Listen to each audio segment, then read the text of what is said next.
Добър вечер, уважаеми дами и господа. Филмите се познават по саундтрака, т.е. песните правят филмите популярни. Да се благодарим за тези талантливи деца, че ги имаме. Аплодисменти за всички тях, които бяха на сцената.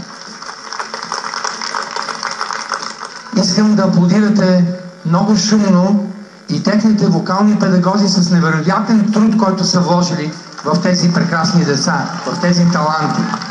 Моите адмирации и поклон към моите колеги. Искам да ви кажа, че за нас като жури беше много трудно, защото много силни изпълнения имаше тази вечер. Както виждате, журито е международно, изключително почтенно и прекрасно настроено към децата, които участват на тази сцена, защото всички много добре знаят, че за нас това е много свято място. Всеки от нас е минал и тук, в летния театър във Варна, са правени от най-прекрасните концерти в годините назад, в които сме участвали всички ние. Както видяхте, аплодирахте моята невероятна колежка Кристина Димитрова.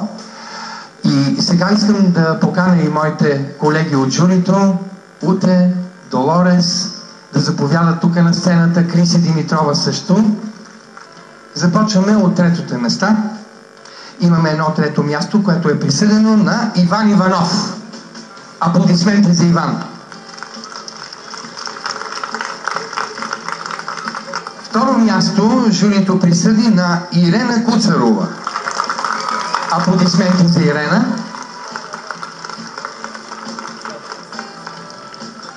Имаме присъдени две първи места.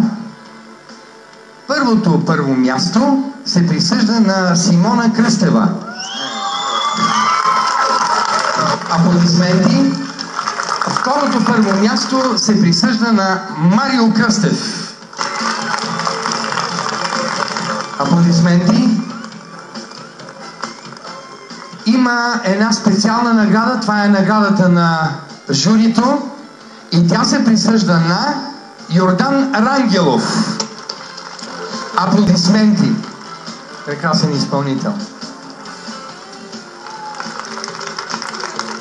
И разбира се, стигнахме до голямата награда, така наречената Гран-при, която се присъжда на Ралица Добрева.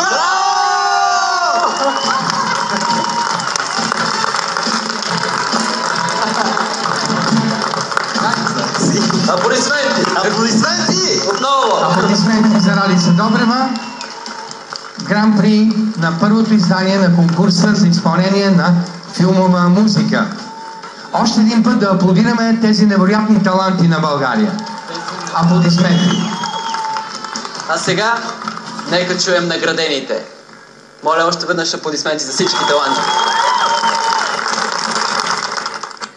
And I am telling you, I'm no poet, and you're the best man I ever know. There's no way I can